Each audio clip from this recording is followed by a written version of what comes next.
सबसे पहले पाकिस्तान का हिसाब किताब कर लेते हैं, जिसने 2025 में अपनी सारी ताकत उस झूठ को अमर बनाने में लगा दी कि भारत के ऑपरेशन सिंदूर के खिलाफ पाकिस्तान की सेना को जीत मिली थी। लेकिन अंततः इस झूठ की मियाद अब खत्म हो चुकी है और पाकिस्तान के नेताओं ने ऑपरेशन सिंदूर की सफलता को जाने अनजाने में स्वीकार कर लिया है।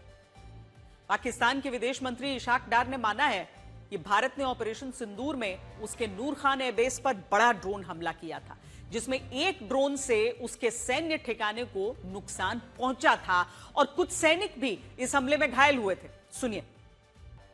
इशाक डार के अलावा पाकिस्तान के राष्ट्रपति आसिफ अली जरदारी ने भी एक कार्यक्रम में यह कहा है कि भारत के ऑपरेशन सिंदूर में उन्हें बंकर के भीतर छिपकर रहने की सलाह दी गई थी। सुनिए।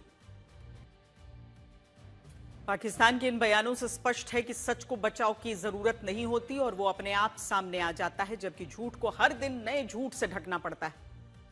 युद्ध भूमि में बुरी तरह हारने के बाद पाकिस्तान ने कई महीनों तक भारत के खिलाफ वही नैरेटिव गढ़ा जो उसने 1965, 1971 और 1999 के करगिल युद्ध में आजमाया था। नैरेटिव वॉर का आशय उस युद्ध से है जिसमें झूठ को एक धारणा बनाकर लोगों के दिमाग में बिठा दिया जाए, और पाकिस्तान भी यही कर रहा था। पाकिस्तान हर बार की तरह इस युद्ध में भी भारत से हार कर अपने लोगों की यह धारणा बना रहा था कि वो भारत के ऑपरेशन सिंदूर के खिलाफ विजयी रहा है। लेकिन अच्छी बात यह है कि 2025 खत्म होने से पहले इस नैरेटिव वॉर का असली नकाब उतर गया और यह भी स्पष्ट हो गया कि भारत ने पाकिस्तान के जिन एयर बेसिस पर हमला किया था वो जानकारी पूरी तरीके से सही थी।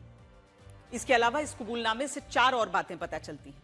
पहली बात, इससे ड्रोन वॉरफेयर में भारत की मजबूत क्षमता सिद्ध होती है और आप भारत को भविष्य का या न्यू जनरेशन वॉरफेयर का द्रोणाचार्य भी कह सकते हैं। दूसरा, इससे न सिर्फ पाकिस्तान के झूठ की पोल खुलती है, बल्कि इससे यह भी पता चलता है कि उसका एयर डिफेंस अंदर से कितना कमजोर है और भारत इसे आसानी से भेद सकता है।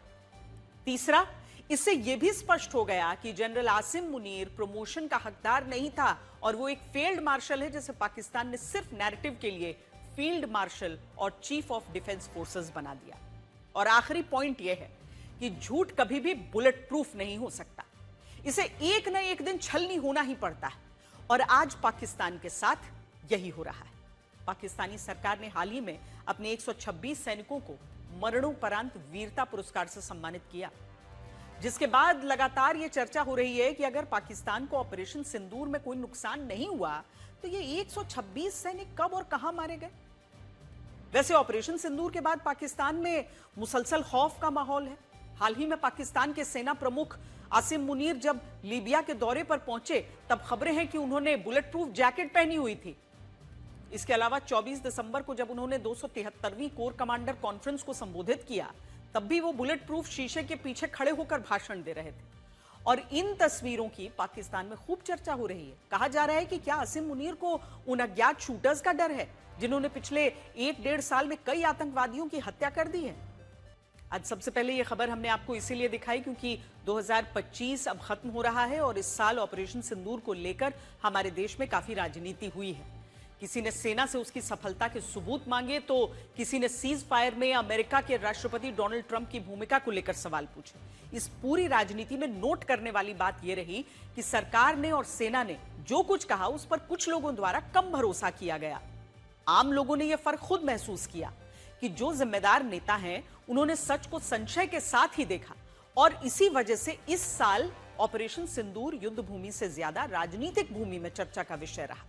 लेकिन पाकिस्तान के इस कबूलनामे के बाद हमें लगता है कि यह राजनीति 2025 में ही हमें छोड़ देनी चाहिए। 2026 की शुरुआत ऐसी होनी चाहिए कि पाकिस्तान के झूठे नैरेटिव को भारत में किसी भी तरह से मंच न मिलने पाए, और पाकिस्तान ये याद रखे कि उसके झूठ से भारत के लोग गुमराह होने वाले नहीं हैं। आपको अगस्त 2024 की तस्वीरें हम दिखाते हैं और याद कराते हैं जब बांग्लादेश में पूर्व प्रधानमंत्री शेख हसीना की सरकार के खिलाफ छात्रों का हिंसक आंदोलन चल रहा था। उस वक्त इस आंदोलन की शुरुआत आरक्षण के विरोध से हुई थी, और यह वही आरक्षण था जिसका लाभ 1971 के लिबरेशन वॉर में हिस्सा लेने वाले स्वतंत्रता सेनानियों के परिवारों के युवाओं को मिला करता था। उस वक्त इस आरक्षण विरोधी आग ने बांग्लादेश में तख्ता पलट करा दिया और पूरी दुनिया ने इसे एक क्रांति के रूप में देखा। लेकिन आज हम ये कहना चाहते हैं कि उस वक्त बांग्लादेश में क्रांति नहीं हुई थी, बल्कि ये क्रांति के नाम पर एक भ्रांति हो सकती है। आज बांग्लादेश उन सभी देशों के लिए एक केस स्टडी बन गया है जहां हिंसा के जरिए राजनीतिक तख्तापलट की कोशिशें होती हैं और यह सोचा जाता है कि सरकार बदलने से सब कुछ ठीक हो जाएगा, जबकि इस प्रकार के तख्तापलट के पीछे सुनियोजित साजिश होती है। यह बात हम इसीलिए कह रहे हैं क्योंकि आज बांग्लादेश में 12 फरवरी को होने वाले संसदीय चुनावों के लिए एनसीपी और जमाते इस्लामी का गठबंधन हो गया है। एनसीपी का पूरा नाम है नेशनल सिटीजन पार्टी। ये राजनीतिक पार्टी उन छात्रों ने बनाई है जो शेख हसीना की सरकार के खिलाफ थे और बांग्लादेश के आम लोगों को नया, प्रगतिशील, भ्रष्टाचार विरोधी और लोकतांत्रिक विकल्प देने का दावा करते थे। लेकिन आज प्रदर्शनकारी छात्रों की इसी राजनीतिक पार्टी ने कट्टरपंथी जमाते इस्लामी के साथ गठबंधन कर लिया है और ये वही जमाते इस्लामी है जिसने बांग्लादेश की आजादी के खिलाफ 1971 के युद्ध में पाकिस्तान का साथ दिया था और जिस पर अल्पसंख्यक हिंदुओं के खिलाफ हजारों अत्याचार के मामले दर्ज हैं। आज बांग्लादेश के आम लोग खुद को ठगा हुआ महसूस कर रहे हैं और वहां सोशल मीडिया पर इस गठबंधन की खूब निंदा हो रही है। लोग यही पूछ रहे हैं कि क्या एनसीपी ने जमाते इस्लामी के साथ गठबंधन करने के लिए बांग्लादेश में हिंसक आंदोलन किया था। दूसरा, इससे यह भी सवाल खड़ा होता है कि क्या शेख हसीना की सरकार को हटाने के लिए जमाते इस्लामी ने बांग्लादेश के कुछ छात्रों के साथ मिलकर साजिश रची थी। साल 2013 में जब जमाते इस्लामी के चुनाव लड़ने पर प्रतिबंध लगा, तब उसके लिए वापसी करना लगभग नामुमकिन हो गया था। लेकिन दावा है कि इसके बाद कट्टरपंथी ताकतों ने जमाते इस्लामी को जिंदा किया और शेख हसीना की सरकार को उखाड़ फेंकने के लिए एक पूरी योजना बनाई गई। आज भी अगर जमाते इस्लामी और एनसीपी के बीच संसदीय चुनावों के लिए वहां गठबंधन हुआ है, तो यह गठबंधन एक सोची समझी रणनीति का हिस्सा है और ऐसा माना जा रहा है कि जमाते इस्लामी ही छात्रों की एनसीपी को नियंत्रित कर रही है। हम आपको जमाते इस्लामी का एक बायोडेटा दिखाते हैं जिससे आप यह समझ पाएंगे कि अगर जमाते इस्लामी बांग्लादेश की सत्ता में आती है तो बांग्लादेश का क्या होगा और अल्पसंख्यक हिंदुओं के लिए बांग्लादेश नर्क जैसा बन जाएगा। पहली बात, जमात के कट्टरपंथी बांग्लादेश के संविधान में मौजूद धर्मनिरपेक्षता को इस्लाम विरोधी मानते हैं और उसकी जगह इस्लामी राज्य की अवधारणा लाना चाहते हैं। दूसरा, जमात का लक्ष्य ऐसा बांग्लादेश बनाना है जहां कानून संसद से नहीं बल्कि शरिया की व्याख्या से तय हो और नागरिकों के अधिकार भी धर्म पर निर्भर रहें। तीसरा, जमाते इस्लामी बांग्लादेश को इस्लामी उम्माह का हिस्सा मानती है जहां अच्छा नागरिक होने की कसौटी इस्लाम से तय होती है। इसी में हिंदू और बाकी अल्पसंख्यकों को दोयम दर्जे का नागरिक माना जाता है और कई मौकों पर जमात के नेताओं ने कहा है कि वो अल्पसंख्यकों को बराबरी का हकदार नहीं मानते। चौथा, जमात के कट्टरपंथी ये भी कहते हैं कि आदर्श समाज वही होता है जहां महिलाओं की स्वतंत्रता, शिक्षा, काम और नेतृत्व सीमित हो और उन्हें पारंपरिक धार्मिक भूमिकाओं में बांधा जाए। इसके लिए जमात के लोग हिंदू महिलाओं को भी बुर्के और हिजाब में रखने की मांग करते हैं। पांचवा, जमात संगीत, नृत्य, थिएटर, साहित्य को भी गैर इस्लामी मानता है और इन पर कड़े प्रतिबंध लगाने की मांग करता है। छठा, जमात के कट्टरपंथी आधुनिक, वैज्ञानिक और आलोचनात्मक शिक्षा की जगह मजहबी पाठ्यक्रम, धार्मिक नैरेटिव और इस्लामी विचारधारा वाली पढ़ाई को प्राथमिकता देते हैं और जमाते इस्लामी के नेता असहमति को भी ईश निंदा मानते हैं और वो बांग्लादेश को पाकिस्तान से भी ज्यादा कट्टर बनाने की बात कहते हैं। और इसीलिए सोचिए, अगर जमाते इस्लामी एनसीपी के साथ गठबंधन करके चुनावों में जीत गई तो बांग्लादेश कितना पीछे चला जाएगा। आपको भारत के उस सुपर वेपन के बारे में बताते हैं जिसका डीआरडीओ ने सफल परीक्षण कर लिया है। इस सुपर वेपन का नाम है पिनाका LRGR 120। इसमें LRGR का मतलब है long range guided rocket system. Bharat ने जब इस रॉकेट का पहला संस्करण बनाया था तब इसकी मारक क्षमता थी 40 किलोमीटर, लेकिन आज जिस पिनाका रॉकेट का ओडिशा के चांदीपुर में सफल परीक्षण हुआ है उसकी मारक क्षमता 120 किलोमीटर है। इसका मतलब यह हुआ कि इस रॉकेट से पाकिस्तान का लाहौर, कराची, इस्लामाबाद, सियालकोट और एबटाबाद जैसे शहर भी भारत की पिनाका रेंज में आ जाएंगे। पिनाका की सबसे बड़ी विशेषता यह है कि इसमें नेविगेशन और कंट्रोल किट लगी है, जिससे यह 10 मीटर के इलाके में पूरी सटीकता के साथ अपने लक्ष्य को नष्ट कर सकता है। इससे दुश्मन के एयरबेस, सैन्य ठिकाने, हथियार डिपो, कमांड सेंटर जैसे महत्वपूर्ण ठिकानों को दूर से ही तबाह किया जा सकता है और सीमा पार बैठे दुश्मन को बिना सैनिक भेजे भारी नुकसान पहुंचाया जा सकता है। युद्ध की स्थिति में यह दुश्मन को साफ संदेश देता है कि भारत बहुत दूर तक और बहुत सटीक वार कर सकता है। चीन और पाकिस्तान जैसी सीमाओं पर यह भारत को रणनीतिक बढ़त यानी स्ट्रेटेजिक एडवांटेज देता है। और सबसे बड़ी बात यह है कि यह पिनाका रॉकेट सिस्टम पूरी तरीके से मेड इन इंडिया है और इसे भारत में विकसित किया गया है। पिनाका सिस्टम को इस तरीके से डिजाइन किया गया है कि यह रेगिस्तान, पहाड़ी इलाके, अत्यधिक ठंड के जो क्षेत्र हैं वहां पर भी प्रभावी ढंग से काम कर सके। यह दिन रात हर मौसम में संचालन में सक्षम है और इस पिनाका लॉन्चर को व्हील्ड प्लेटफॉर्म पर लगाया गया है, जिससे इसकी गतिशीलता बढ़ जाती है और इसे तेजी से किसी भी मोर्चे पर तैनात किया जा सकता है। पुराणों और भारतीय ग्रंथों में पिनाका यानी भगवान शिव का दिव्य अस्त्र, जिससे वो अधर्म और अहंकार का नाश करते हैं, और यही वजह है कि भारत के इस शक्तिशाली रॉकेट सिस्टम का नाम पिनाका रखा गया, यानी ऐसा हथियार जो दूर से सटीक और निर्णायक प्रहार करे। भारत में बने पिनाका रॉकेट सिस्टम को फ्रांस भी खरीदना चाहता है और यह इसीलिए बड़ी बात है क्योंकि अब तक भारत फ्रांस से हथियार खरीदता था, लेकिन अगर फ्रांस भारत से पिनाका रॉकेट सिस्टम खरीदता है तो इससे रक्षा के क्षेत्र में भारत की आत्मनिर्भरता बढ़ेगी और इससे चीन को भी एक संदेश जाएगा। हाल ही में चीन ने एक ऐसे रॉकेट का सफल परीक्षण किया जिसकी मारक क्षमता 300 किलोमीटर बताई जाती है और अब भारत भी चीन से ज्यादा पीछे नहीं है। रक्षा मंत्री राजनाथ सिंह ने पिनाका 120 के सफल परीक्षण को भारत के लिए गौरव का क्षण बताया, यानी इस ट्रक में क्षमता से ज्यादा माल भरा हुआ था। अक्सर देखा गया है कि ट्रकों के ब्रेक फेल होने, टायर फट जाने या संतुलन बिगड़ने के मामलों में असली वजह ओवरलोडिंग होती है, लेकिन इसके बावजूद ओवरलोडिंग को लेकर हमारे देश में सख्ती नहीं दिखती है। साल 2023 में हुए सड़क हादसों में 27,810 हादसे ओवरलोडिंग वाहनों के कारण हुए थे, यानी करीब 5.8% हादसों की वजह ओवरलोडिंग थी। सड़क हादसों में हुई मौतों में से करीब 7% यानी 12,154 लोगों की जान ओवरलोडिंग वाहनों की वजह से गई थी। उत्तर प्रदेश में तो ओवरलोडिंग वाहनों से सबसे ज्यादा हादसे और मौतें होती हैं।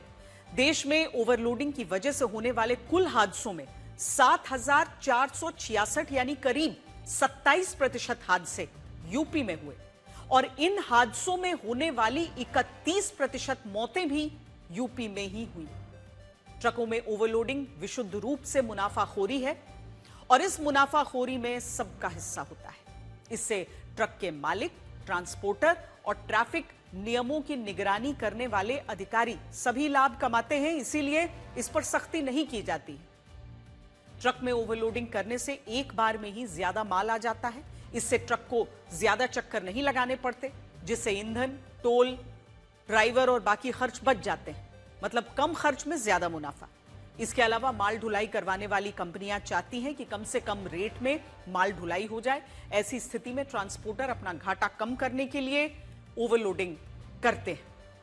जहां तक ओवरलोडिंग से जुड़े नियमों की बात है तो ट्रकों में सामान लोडिंग की एक सीमा होती है। इसमें वजन की अधिकतम सीमा और कितनी ऊंचाई तक लोडिंग हो सकती है यह भी तय है। मोटर व्हीकल एक्ट के अनुसार सिंगल एक्सल यानी 4 टायर वाले ट्रकों पर वजन लादने की सीमा 11,500 किलोग्राम होती है। 2 एक्सल वाले यानी 8 टायर वाले ट्रकों पर वजन लादने की सीमा 21,000 किलोग्राम। 3 एक्सल वाले यानी 10 टायर वाले ट्रकों पर वजन लादने की सीमा 27,000 किलोग्राम होती है।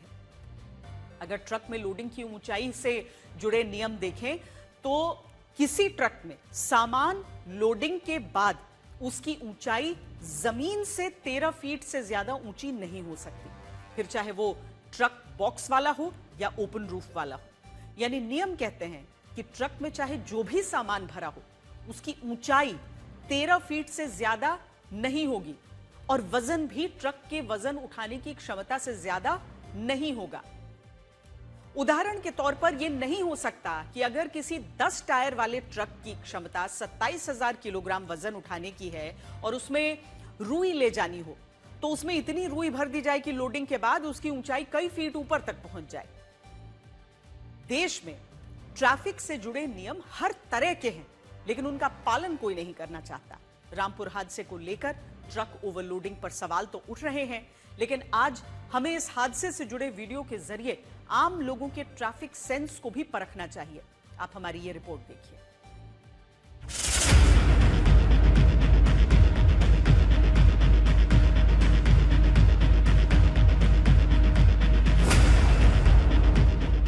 दुर्घटना के इस 29 सेकंड के वीडियो को लेकर बहस इस बात पर हो रही है कि गलती किसकी थी। क्या गलती उस ड्राइवर की थी जो अपना ट्रक ओवरलोड करके चल रहा था, या फिर गलती उस कार चालक की थी जिसे यू टर्न लेना था और उसने अपने साइड मिरर में पीछे से आता हुआ ट्रक नहीं देखा।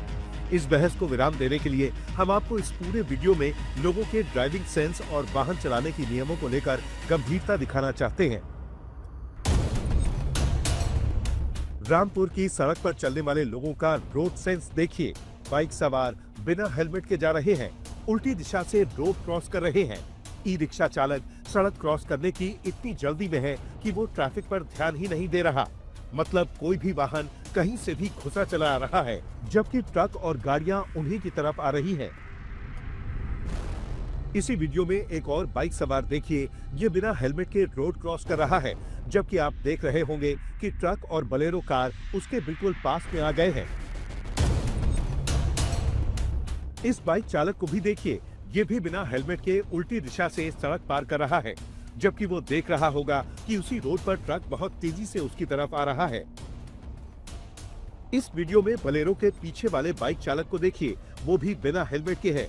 अगर ट्रक की सीधी टक्कर होती तो ये भी उसकी चपेट में आ जाता।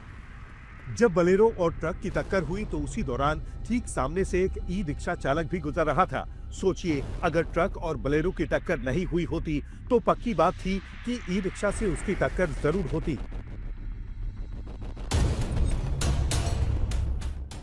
इस हादसे के बाद जब ट्रक पलट गया तो उसके सामने से एक और ई रिक्शा चालक उल्टी दिशा से गुजर गया।